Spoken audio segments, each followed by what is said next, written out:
नमस्कार दोस्तों, आपका बहुत बहुत स्वागत है इस पर्टिकुलर सेशन में। तो आपने नोटिस किया कि नहीं कि लोगों के दिमाग में कितना डर रहता है कि आज के ज़माने में हम अप टू डेट रहने वाले लोग अगर कहीं पीछे रह जाए तो फील आता है कि भाई हम पीछे रह गए। वो फोमो वाला फील आने लग जाता है ना, फिशिंग ऑफ मिस आउट वाला। उसके चलते गिबली स्टाइल स्टूडियो आर्ट का जो ये पूरा मैकेनिज्म है चैट जीपीटी पे, ये कितना ज़्यादा ट्रेंड कर रहा है भाई। क्रैश कर गया चैट जीपीटी, इतना ज़्यादा बावलापन देखने को मिल रहा है। हर कोई इसको अपनी इमेजेस अपलोड करके, अपनी फैमिली की इमेजेस अपलोड करके यूटिलाइज करने की कोशिश कर रहा है कि देखो एक कार्टून इमेज में मैं कितना शानदार लगता हूं, या फिर मेरे आसपास के लोग कितना ज्यादा क्रेजी लगते हैं। अब आप जो ये डेटा अपलोड कर रहे हो ना, इसको लेकर के एक सवाल खुद से पूछ लो कि यार ये सेफ कितना है मामला। क्योंकि यहां पर मैं ऐसे ऐसे एग्जाम्पल बताने वाला हूं जहां पर शायद एक बार आप अपने गालों पर हाथ लगा करके सोचने पे मजबूर हो जाएं कि यार मामला तो बड़ा सेंसिटिव होता चला जा रहा है। एकदम से इतना ज्यादा रश आ गया है चैट जीपीटी के इस फीचर को लेकर के कि लोगों ने पिक्चर, मूवीज, किसी भी तरीके की जो भी पिक्चर्स थी अपलोड कर ली, पर्सनल कर दी, दोस्तों के साथ जो शेयर करके आते हैं, अपना फेस जो है उसको शेयर कर रहे हैं, चश्मा पहनते हैं नहीं पहनते, सारी चीजें भाई लाइन लगी पड़ी है। बट द पॉइंट इज कि एकदम से चैट जीपीटी क्रैश कर गया, और इस क्रैश होने के बाद में चैट जीपीटी ने तो खुद ने तौबा तौबा कर ली कान पकड़ के कि भाई मैं समझ सकता हूं कि आपकी कितनी ज्यादा डेस्परेट, आप कितना डेस्परेटली इस चीज को फील कर रहे हैं कि मेरी इमेज जल्दी से जल्दी एक गिबली इमेज के साथ में प्रोड्यूस हो जाए, बट मैं थोड़ा सा बिजी हूं, मेरे पास में इतना टाइम नहीं है। और इस बात को सैम अल्टमैन, जो कि चैट जीपीटी की मेन कंपनी ओपन एआई के सीईओ, उन्होंने कहा भाई जस्ट चिल, शांत रहो भाई, इतना क्या मतलब लगे हुए हो कि हाँ जी हमें तो हमारी इमेज बनानी ही है। बट द पॉइंट इज यहां पर मोरल और लीगल एंड प्रिवेसी कंसर्न्स बिल्कुल क्लियरली आपको समझ में आनी चाहिए। आप अगर यूपीएससी एस्पिरेंट है या बिल्कुल अंडरस्टैंडिंग रखते हैं तो यहां पर हमें समझना होगा कि जिन चीजों को हम खेल खेल में यूज कर रहे हैं वो कितना बड़ा हथियार हो सकता है, और उस हथियार का हमारे ही खिलाफ कभी भी यूज हो सकता है। ये चीज समझनी होगी। इस बात को मैं डिफरेंट एंगल से समझाने की कोशिश करूंगा, बट आगे बढ़े उससे पहले एक तो क्यूआर कोड को स्कैन करके आप मुझे फॉलो कर सकते हैं। बाकी PWI की तरफ से यूपीएससी फाउंडेशन कोर्सेज रन कराए जा रहे हैं, जिसमें 2027 के लिए तो देखो संकल्प है इंग्लिश और हिंदी में, बाकी 2026 में टाइटन है इंग्लिश वालों के लिए, प्रहार है इंग्लिश और हिंदी में।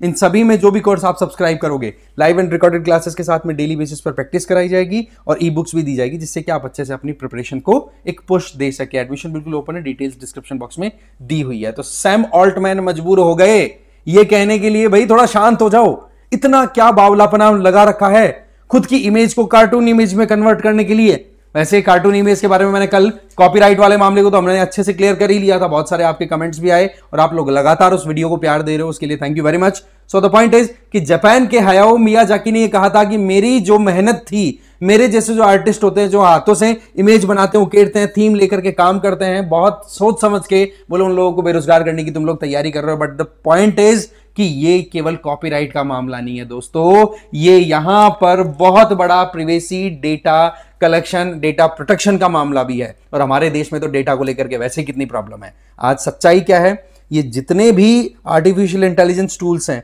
इनकी प्रिवेसी पॉलिसी, इनका जो सेटिंग है ना, वहां पर जाकर के थोड़ा स्टडी करोगे अबाउट अस में कि भाई ये टूल बनते कैसे हैं, वहां पर समझ में आएगा कि ये टूल्स आप ही के द्वारा दिया हुआ कंटेंट खुद के अंदर एनालाइज करते हैं, प्रोसेस करते हैं और उसी के हिसाब से खुद को स्मार्ट बनाते चलते चले जाते हैं। और यही सबसे ज्यादा, एक कहते हैं एआई का पॉजिटिव पॉइंट है, तो यही सबसे खतरनाक पॉइंट है। चैट जीपीटी ने अपना ये गिबली स्टाइल वाला मैकेनिज्म स्टार्ट किया ना, उसी के पैरेलल एलोन मस्क की जो ग्रोक है, उसका भी जो थर्ड वर्जन है, उसने भी ये चीज स्टार्ट कर दी। बट यहां पर हमें बहुत सोच समझ के चलना पड़ेगा। ये जो फ्लड आई है ना, बाढ़ आई है, जहां पर हमारा फेशियल डेटा, हमारा बायोमेट्रिक डेटा हम खुद शेयर कर रहे हैं। जब हमारे यहां पर आधार कार्ड बनाया गया था, तब आपकी आइरिस स्कैन की गई थी, आपका फेशियल स्कैन हुआ था, आपके फिंगरप्रिंट्स लिए गए थे। उसके बाद में कितनी ज्यादा बवाल मची थी कि भाई डेटा ब्रीच हो गया, डेटा चोरी हो गया, ये ले गया वो ले गया।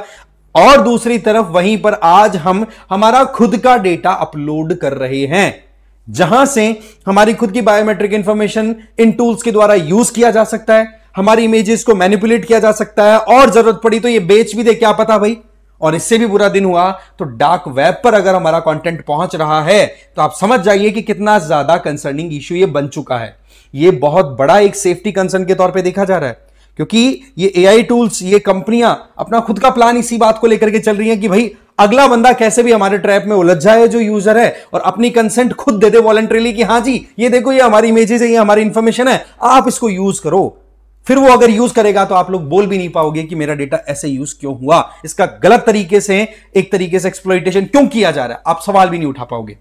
फैमिली की पिक्स हो, घर की पिक्स हो, बच्चों की पिक्चर हो, ये सारे एआई टूल्स है ना, ये राजी राजी आप अपलोड करके दे रहे हो और फिर उस चीज को वो एनालाइज कर रहा है, और ये अपने आप में बड़ी कंसर्निंग बात है। अच्छा, दूसरी चीज, सब लोगों का ये सोचना है कि भाई ये तो सारा मामला बड़ा फ्री का चल रहा है। ओ भाई, इस दुनिया के अंदर एक कदम भी कोई चलता है तो पैसे के बिना नहीं चलता। हाँ, रिटर्न जो है वो कंप्लीटली पैसे में हो ये जरूरी नहीं है, बट काइंड भी तो हो ही सकता है। और ये काइंड जो है वो क्या है, आपकी एक्सेसिबिलिटी ऑफ इंटरनेट को यूटिलाइज करना, आपको चीजें एक हाथ से देना और फिर एक हिडन हैंड से आपसे सारी रिकवरी कर लेना।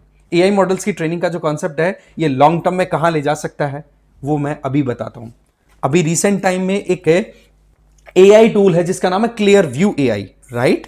ये इमेजेस को स्कैन करके काम करने वाली कंपनी है, एआई टूल है, ये अमेरिकन स्टार्टअप है, फेशियल रिकॉग्निशन पे काम करता है। इस कंपनी के द्वारा, इस पर्टिकुलर प्लेटफॉर्म के द्वारा लोगों के सोशल मीडिया प्लेटफॉर्म पर पड़ी हुई इमेजेस को वहां से कैप्चर किया गया। अब सोशल मीडिया पे हमारा कितना कंटेंट, एक बार सोचिए अपने बारे में, राइट। इमेज है, वहां पर आपने अपना मोबाइल नंबर शेयर कर रखा है, अपनी मेल आईडी दे रखी है, अपने घर वालों की इमेजेस डाल रखी है, पता नहीं क्या क्या चीजें आपने वहां पर पब्लिकली डाल रखी है। अब उन चीजों को ये क्लियर व्यू एआई है वो स्कैन करता है और फिर उसका इलीगल यूज करता है अपने खुद के बेनिफिट्स के लिए, राइट, पैसा अर्न करने के लिए। आई बात समझ में। इसके चलते वहां पर नेदरलैंड्स का जो डेटा प्रोटेक्शन वॉच डॉग है उसने फिर फाइन लगाया वहां पर लगभग $33 मिलियन का। अब आप समझ लो कि कहां कहां पर हमारी इंफॉर्मेशन, हमारी प्राइवेसी को ब्रीच किया जा रहा है। लोगों ने बहुत सवाल बनाए, बहुत सवाल उठाए कि विराट कोहली ने अपनी बेटी की फोटो, अपने बच्चों की फोटो इस तरीके से सोशल मीडिया पे क्यों नहीं आने दी, और अगर आती भी है कोई फोटो तो कहीं ना कहीं उसको ब्लर कर दिया जाता है। आती है कोई एक दो रिलीज हुई हो तो मे बी चोरी चोरी से, वो एक क्यूरियोसिटी हो ही जाती है ना कि अगर कोई अपनी प्रॉपर्टी को छुपा करके रखने की कोशिश करे या अपने बच्चों को छुपा करके रखने की कोशिश करे तो लोगों के दिमाग में यार उसके पास क्या है, देखें हम भी तो देखें। वही बात again, fear of missing out, कि पता नहीं उसके पास ऐसा क्या है जो मेरे पास नहीं है।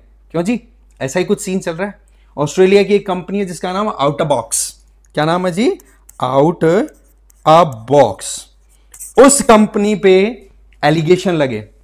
इस कंपनी ने मेंबरशिप दे रखी है अपने यूजर्स को, जिसमें यूजर जो है वो अपना ड्राइविंग लाइसेंस, अपने सिग्नेचर, क्लब मेंबरशिप, अपने खुद के जो और डॉक्यूमेंट्स हैं, डेट ऑफ बर्थ, एड्रेस, ये सारी चीजें शेयर कर रखी थी।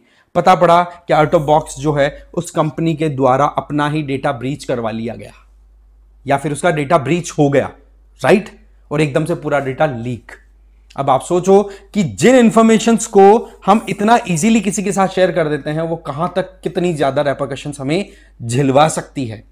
सबसे इंटरेस्टिंग चीज क्या है, आप एक बार कमेंट करके बताना कि आपके पास में दिन में कितने अनवांटेड कॉल्स आने लग गए, कितने अनवांटेड ईमेल्स आने लग गए कि आपकी हेल्थ चेकअप के लिए ये करवा सकते हो, आपको ये लोन दिया जा रहा है, आपको ये मिल रहा है, आपको वो मिल रहा है। और एक बार ये भी बता देना कि जो भी अनवांटेड कॉल्स आ रहे हैं वो आपकी खुद की रिक्वायरमेंट से कितना मैच कर रहे हैं, तब आपको समझ में आएगा कि ये खेल है क्या पूरा। आई बात समझ में। आप देखते हैं एप्पल की या फिर कोई भी स्मार्ट वॉचेस लगाते हैं, हाँ भाई मैं कितना पैदल चल पा रहा हूं, 10,000 कदम चल के आ रहे, वाह बहुत बढ़िया काम कर दिया। और भाई वो वहां पर आपकी जो मेडिकल लैब लगी हुई है ना आपके रिस्ट पे, वो सारी डिटेल एप्पल के पास स्टोर कर रही है। और एप्पल वाला फिर एक दिन ऐसा खेला खेलेगा जिस दिन आप इंश्योरेंस के अंदर ऑटोमेटिक, ना चाहते हुए भी, इंश्योरेंस कंपनियों की पॉलिसी यही तो होती है, डराना, अरे भाई तू बहुत बीमार है, अगर तू नहीं लेगा ना तो फिर बाद में वही fear of missing out again. ये सीन चल रहा है पूरा। आई बात समझ में। तो जो भी कुछ अपलोड करो सोच समझ के करो, और इसी बात को चैट जीपीटी ने भी क्लियर किया है कि भाई चैट जीपीटी के गिबल आर्ट जनरेटर के ऊपर अगर आप पर्सनल पिक्चर्स अपलोड करते हो तो क्या वो सेफ है?